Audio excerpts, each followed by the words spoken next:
Olá, sexto ano, tudo bem com vocês? Eu espero que sim. Nossa aula de hoje vai ser sobre biomas do mundo, que está na página do livro de vocês, página 65. Então, o que é o bioma? É o conjunto de vida vegetal e animal definido pelo agrupamento de vegetação, típicos de uma região com condições de clima e tipo de solo bem semelhantes. Então, o bioma é um conjunto de ecossistemas no qual a gente vê muito seres vivos, tanto vegetal quanto animal, interagindo e participando de um mesmo clima, de uma única região. Então, os biomas eles são muito característicos de acordo com o tipo de solo, vegetação, clima. Então, eu coloquei aqui a distribuição dos biomas terrestres no planeta. Em verde, por exemplo, é o bioma que a gente encontra aqui no nosso país. É o tipo de bioma que está em verde, são as florestas tropicais. Bom, o primeiro bioma que a gente vai falar é o tundra. O tundra ele está nas regiões norte do Canadá, Lapônia, Islândia e litoral da Groenlândia, ou seja, estão bem próximos aos polos. O limite norte é a calota polar e ao sul são as florestas de conífera. Então, a gente tem o polo norte, o limite norte, e o sul são florestas coníferas. Vegetação dominada por musgos e líquens. O solo coberto de neve na maior parte do ano, ou seja, lá é muito frio, são os extremos. Quais são os animais muito predominantes nessas regiões, nesse tipo de bioma? Renas, raposas, bois almiscarados, lebres árticas, lobos árticos, urso branco, coruja das neves, muitos insetos e aves migratórias. Inclusive, o urso branco, né, o urso polar, ele tem muito essa coloração justamente por conta da camuflagem nesses ambientes, contra predadores. Então, por exemplo, os tons brancos na pelagem da raposa do Ártico ajudam a elas passarem desapercebidas, atuando como camuflagem. Então, continuando. Então, são regiões extremamente frias, como vocês podem ver aí, bem nos polos, tá? Vou marcar aqui, ó. Bem aqui nos polos, são regiões extremamente frias, compõem o Círculo Polar Ártico. Continuando. Então, a fauna, a gente tem aí os lobos, búfalos, renas, lebres, boi almiscarados, e entre outros que eu falei para vocês. Agora, próximo bioma é a taiga, chamada também de floresta boreal. Ela está no norte, na América do Norte, Europa e Ásia. O clima é subártico, com 2 estações. Então, ela está abaixo da tundra. Tem 2 estações bem definidas, como o inverno e o verão. O verão ele é mais longo. Então, é predominante a floresta de coníferas com aquelas folhas finas e pontudas que não deixam acumular neve. Ou seja, elas são finas e pontudinhas para se proteger do frio. É uma adaptação natural que elas têm. Para vocês verem, cada espécie que vive num determinado bioma, elas estão muito adaptadas. Se elas estão ali, significa que elas estão bem adaptadas àquele tipo de clima, daquele tipo de ambiente. Grande quantidade de pinheiros, pouca variedade de espécies, o solo é fino, pobre em nutrientes e cobre-se de folhas caídas, tornando um solo muito ácido. Os animais, alces, lobos e linces. Tá aí, ó, bem abaixo da tundra, como vocês podem ver na cor verde que eu coloquei, típico de florestas de coníferas. Então, urso pardo, linces, tem esses outros animais aí. Floresta temperada, ela já abrange o oeste e o centro da Europa, leste da Ásia, como Coreia, Japão e parte da China, e o leste dos Estados Unidos. As suas árvores, elas vão perder folhas durante o outono e inverno. Tem aquela música de Sandy Júnior, né? No outono é sempre igual, as folhas caem no quintal. O inverno é bastante rigoroso e a água congela no solo. Árvores são formadas por nogueiras, carvalhos e faz. O que são esses tipos de vegetação? Porque elas mudam de cor e perdem as folhas no inverno. Então, elas têm aquela coloração muito diferenciada umas das outras. O solo é muito rico em nutrientes, compõe esquilos, cervos e veados, principalmente, que é característico desse tipo de região. Então, vou mostrar aqui pra vocês a floresta temperada, essa coloração muito bonitinha, né? Outono e inverno. Então, perdem as folhas nesse período.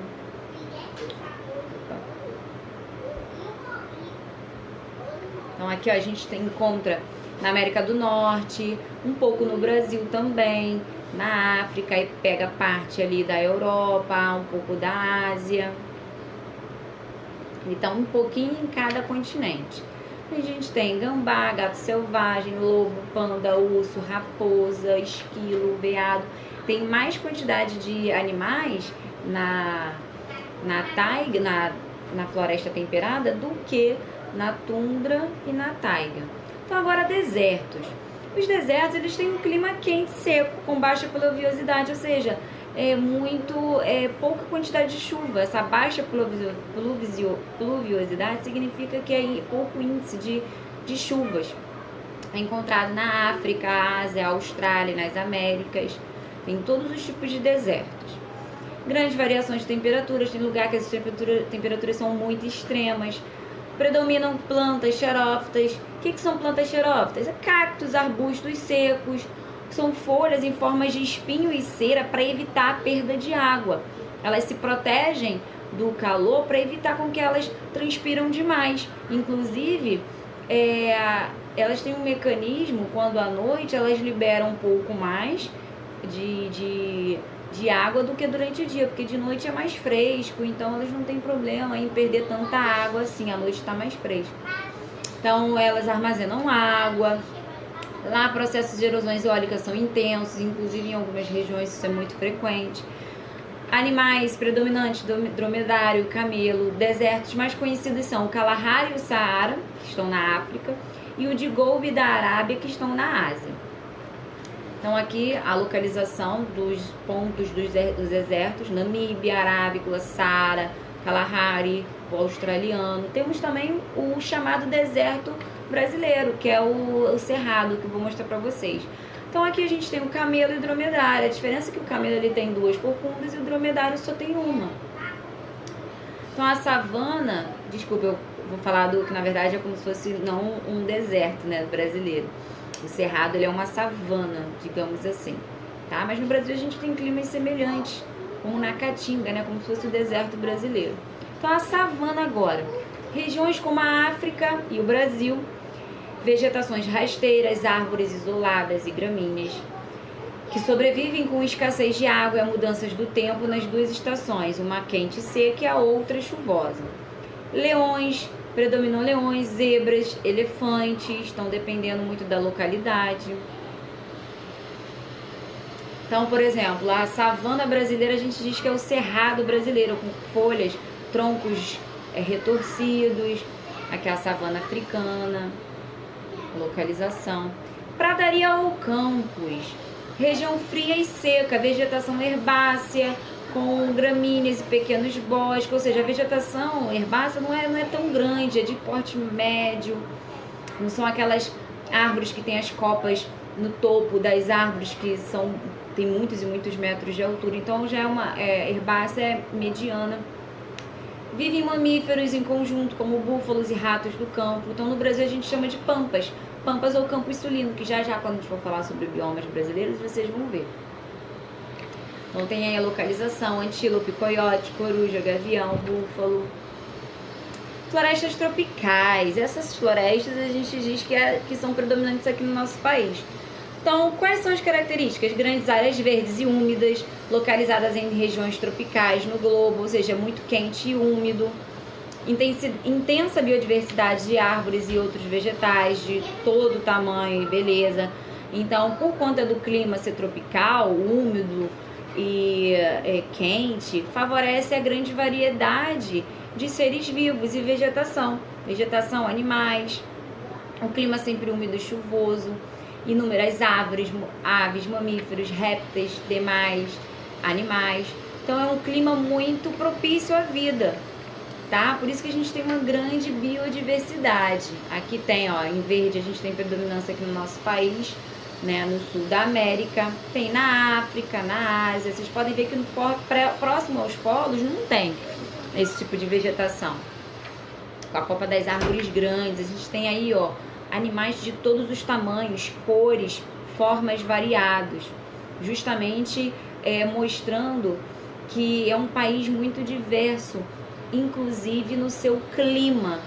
Então, gente, cada bioma ele vai ter uma característica específica, uma característica diversificada, que vai permitir a vida. Então, no caso do nosso país, permite a vida diversificada por conta do clima tropical.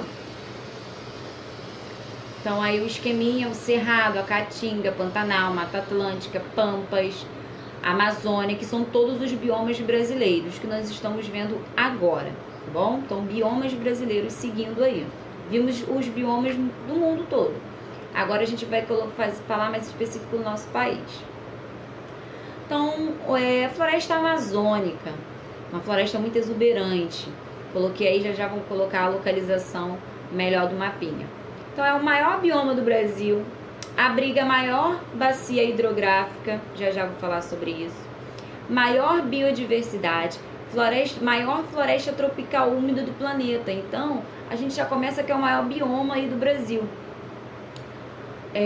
E muito biodiversidade, a maior biodiversidade, ou seja, de mais diversidade de espécies, de animais, de vegetais.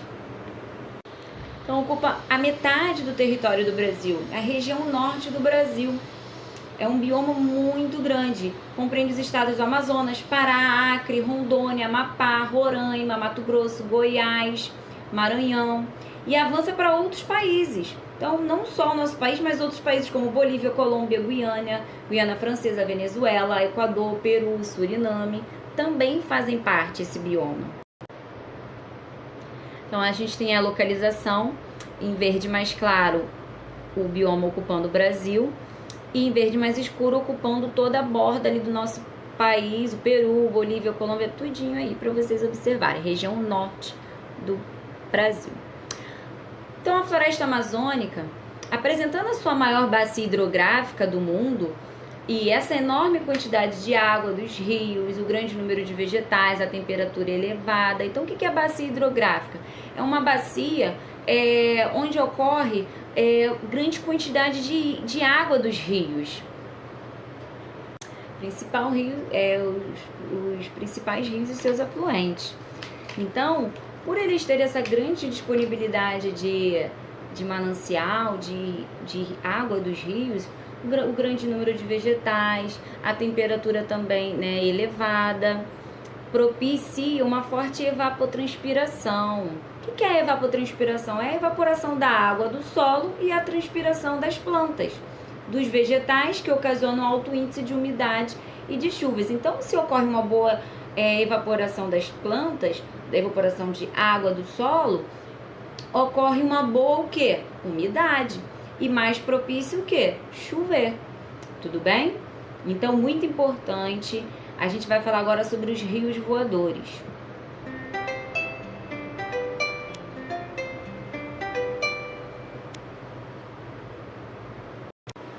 Bom, então vocês estão observando aí uma imagem para mostrar como ocorre a formação dos rios voadores. Por que a Amazônia, a gente diz que ela é tão importante para a manutenção do clima do planeta, principalmente para o nosso país, para a América do Sul? Porque o que acontece? Primeiro, ocorre uma evaporação do Oceano Atlântico. Quando a gente tem aí no número 1, uma evaporação do oceano, da água dos oceanos, e aí essas nuvens elas são carregadas por vento, trocando umidade com a floresta. Então a floresta está fazendo o processo de evapotranspiração, que eu falei para vocês aí, lembra? Evaporação da água do solo e dos vegetais. Então elas estão trocando aí umidade. E com isso, as nuvens elas vão continuar avançando, essa grande quantidade de água aí, de nuvens carregadas, vão sendo arrastadas e chega ali próximo aos Andes, tá? A Cordilheira dos Andes. E elas vão se formando a cabeceira do Amazonas, tá? E aí elas são levadas para onde? Juntamente aí, ó, para a parte centro-oeste e sul do nosso país. Tá vendo? Ela vem irrigar, o resto da umidade vem irrigar o sul e o sudeste, principalmente. Então pega ali parte de Minas, São Paulo também, Paraná, ou seja, são partes do sul, tá bom? Deu para entender por que que a gente fala, né, dos rios, tanto dos rios voadores, porque, por exemplo, as águas das chuvas que chegam até aqui, elas vêm lá da Amazônia, tudo bem? Então, qual é o tipo de vegetação predominante? Vitórias régias, palmeiras, seringueiras, cacaueiros, castanheiros do Pará, guaranás e paus rosa.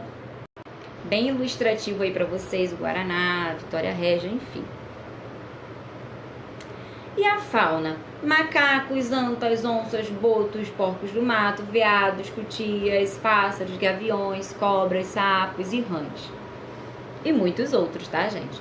Então agora o Cerrado, ele tá localizado aonde, gente? Principalmente na região centro-oeste. É o segundo maior bioma do Brasil, é encontrado em 14 estados. As árvores do Cerrado são muito peculiares, com troncos tortos, cobertos por uma cortiça grossa e de folhas geralmente grandes e rígidas. Lembra que eu falei que é a savana, né, brasileira, o Cerrado? Então, é típico a vegetação é típica. Trata-se de um bioma do tipo savana, que eu acabei de falar, com vegetação arbórea esparsa, formada por pequenas árvores e arbustos.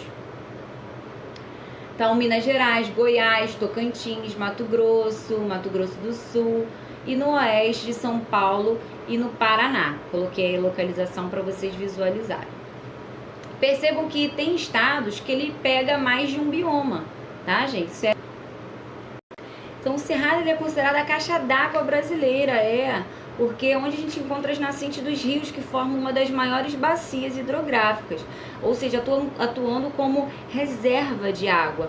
Então, muitas plantas herbáceas têm órgãos subterrâneos para armazenar água e nutrientes, funcionando como esponjas que, em excesso, elas vão liberar para os lençóis freáticos.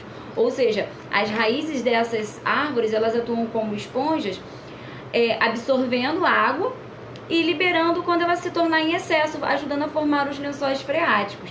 Então, na Serra da Canastra, que se encontra em Minas, estão as nascentes do Velho Chico, que ele é famosíssimo, apelido do Rio São Francisco, e é mais de 3.000 quilômetros de extensão, que passa por 5 estados, tá? Muito importante. A sua fauna é o gavião preto, sabiá do campo, tatu canastra, tamanduá bandeira, lobo-guará, raposa do campo e veado campeiro. Estão todos aí bonitinhos. A flora são diversos tipos: pau-terra, lixeira, sucupira, pequi, copaíba, barbate, muitos a gente nem ouviu falar. Por quê? Porque são característicos de cada região. O Pantanal ele já é menorzinho, se estende pelos estados de Mato Grosso e Mato Grosso do Sul. É a maior planície alagável do mundo, então tem época de cheias e de secas. Solo pouco permeável, por isso que ele se torna alagável. Recebe água nas estações de chuva e de rios, como o Rio Paraguai. Então, na época de chuva, nas estações de chuva, recebe muita água de rios. Então a chuva lá é de novembro a março e seca de abril ao outono. Então quando a umidade, né, tá baixa, quando não tá no verão principalmente, aí tem um período de seca. Então recebe umidade vinda dos rios voadores, aqueles rios que a gente falou, dos rios que nascem no Cerrado por influência direta da Amazônia. Então a Amazônia, ela tem uma influência direta, porque o Pantanal ele recebe a água dos rios voadores que nascem lá no Cerrado, vinda da Amazônia. Percebam que esses biomas também eles estão totalmente interligados, principalmente a Amazônia, o Cerrado e o Pantanal. Então, as aves principais, o tuiuiu, como vocês podem ver aí, os biguatingas, que é essa ave aí no canto direito superior, capivara, aí tem onça, bugios, que são os macacos, cobras, jacarés, plantas migradas do Cerrado, da Amazônia, como o camalote da meia-noite, Vitória régia. Então tudo aí, ó, isso veio lá da Amazônia, já que é bem próximo, né, tanto a Amazônia quanto o Cerrado. A Caatinga é considerada mata branca, localiza-se em 11 estados brasileiros. O clima ele é semiárido, ou seja, baixa umidade com altas temperaturas. Durante o longo período de seca, a maior parte das espécies da flora perde suas folhas para diminuir a transpiração. Então, quando tem período de seca, elas vão perder as folhas para evitar a transpiração. Isso é uma adaptação incrível, né, gente? Por conta do calor excessivo. Então, elas, já que é pelas folhas que elas perdem água, então, vamos perder as folhas para a gente não sofrer desidratação. Então, galhos e troncos esbranquiçados aparecem na vegetação, evitando perda de mais água. Raízes longas absorvem a umidade e o caule reserva de água, então elas reservam a água através do caule, ajudam a absorver a umidade por conta das suas raízes muito longas. Conhecida também como sertão nordestino, né, que a gente diz que é o deserto, né, nordestino, né, esse bioma típico muito seco, muito quente. Plantas juazeiro, barriguda, baraúna, yaroeira, cactos como xique-xique. Então tem exemplo, tudo planta, gente, que precisa ter aquela adaptação de reservar a água e evitar a perda de água para o ambiente. A caatinga, ela tem a fauna veado, catingueiro, gavião, carcará, preá, cutia, tá? E muitos outros. Eu tô colocando aqui, gente, assim, os principais, aqueles que são muito característicos de cada bioma. Bom, e a Mata Atlântica, que é o nosso bioma lindo e maravilhoso, um dos patrimônios naturais mais valiosos do Brasil. É uma das florestas mais ricas em diversidade de vida no planeta. É a segunda maior floresta tropical, estendendo-se do Rio Grande do Norte até o sul.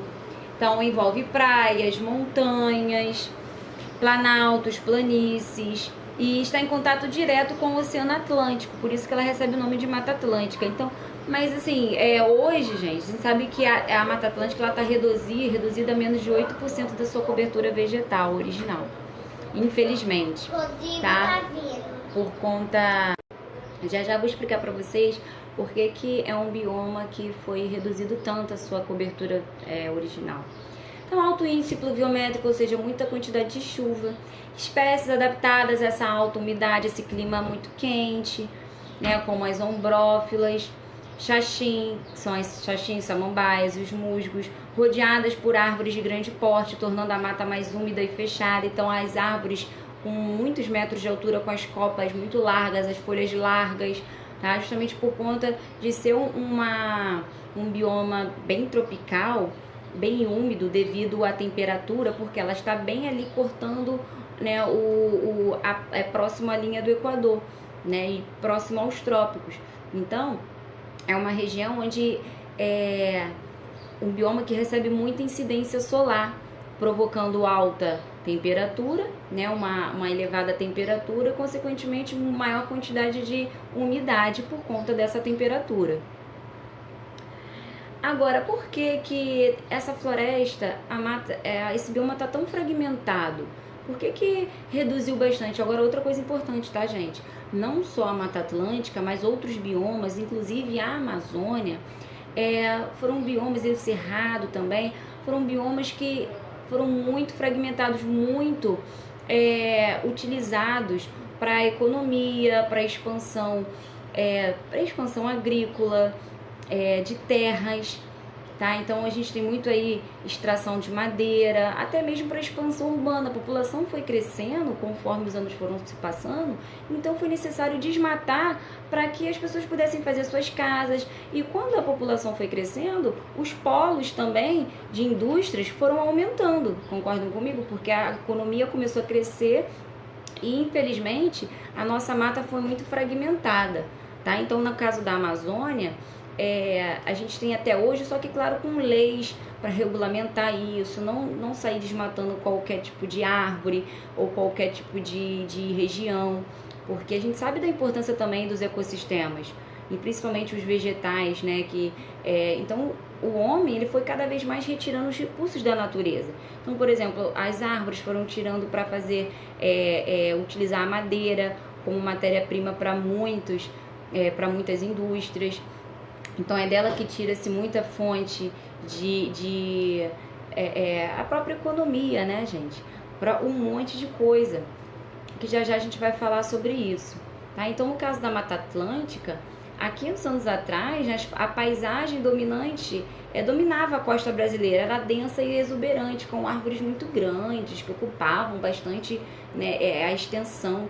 Desde o início da colonização, os portugueses eles começaram a explorar o pau-brasil, que inclusive ele está até entrou em extinção, no qual se extraía tinta para tecido. Então eles começavam a desmatar, tirar. Além da prática da extração comercial, a mata foi destruída para a construção de cidades.